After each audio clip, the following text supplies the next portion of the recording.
think, ladies and gentlemen, you saw a really good example from Jim of what the industry is doing to reduce its own carbon footprint. And you also heard then in our second presentation some great examples of where the industry might work with others, as I was saying. Mr. Kim, can I ask you, these roadmaps that you referred to, are they well-developed roadmaps that are publicly available? Yes?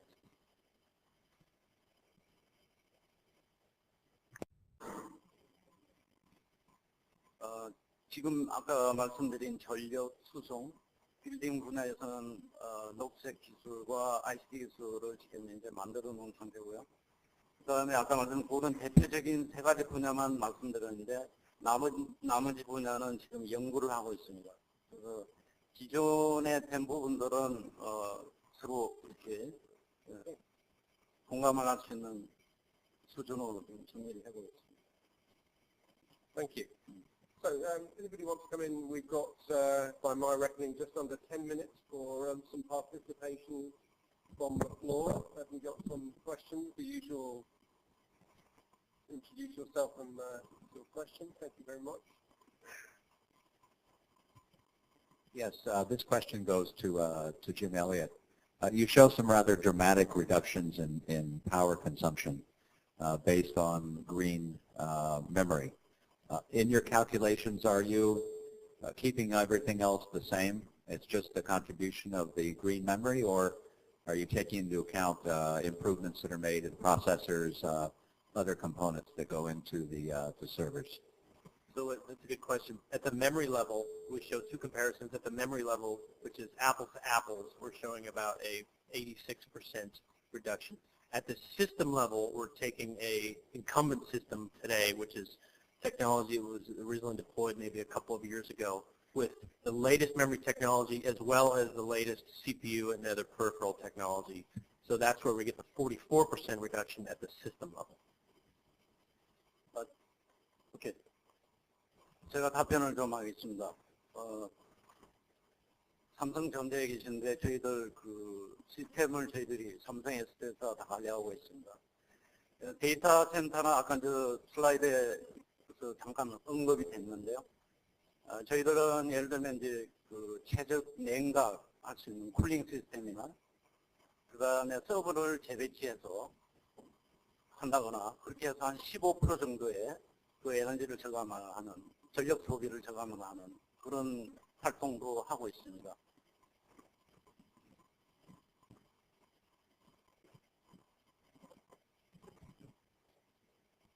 Thank you. Any?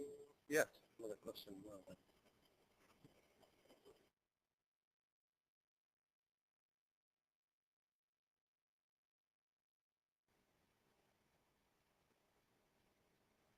As I mentioned, I'm a member of the project team of the G20 ICT and Policy Network. I have two questions, but they're quite related, I think. You mentioned, John, in your comments that one of our challenges as a world may be that policymakers are focused on a particular problem, but it is not necessarily the problem that is going to, in the near term or the long term, make the greatest impact. So what I take out of that is that we have a challenge of awareness and education and re-education of policymakers, but also of ourselves as industry. And then my related question is related to the role of youth and children. Many years ago in the United States, we went through a period of time when our forests were burning down because families were camping and leaving campfires burning and throwing lighted cigarettes out of the windows. And there was a very aggressive educational campaign targeted at children in grade school to use the children to teach their parents to be more responsible about putting out the campfires. It was totally focused on educating children.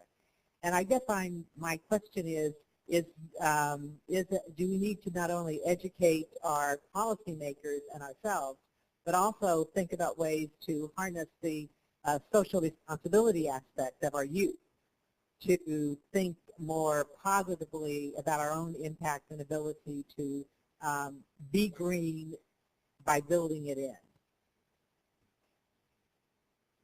I think my simple answer to the second point, Marilyn, is it's necessary but not sufficient. And we mustn't allow policymakers to think that simply an education campaign and assuming that people will somehow modify their behaviours will fix this problem, because it won't. That's not how market failures get fixed in the face of economic reality. I think economic instruments need to be deployed that will attempt to fix the market failure. So it's a necessary but not sufficient. And I do believe that this iron law of the economic realities will win out. We're very fortunate that, in a way, that energy costs are going up, which plays into exactly what Jim was saying. And that's why there's such demand for Jim's product. It's a great slide, wasn't it? Was it something like a 4-to-3 ratio? You invest for every $4 you invest in the service, you're investing another 3 in power. I mean, that's a pretty compelling reason. That's the economic argument that will cause people to change behaviour. We might have time for one last question, I said, before we get hauled off the stage, brute force here. But one last question from anyone. In which case we will say thank you very much to Mr. Kim and Mr. Elliott for their contribution, and thank you, ladies and gentlemen, for your questions. Thank you.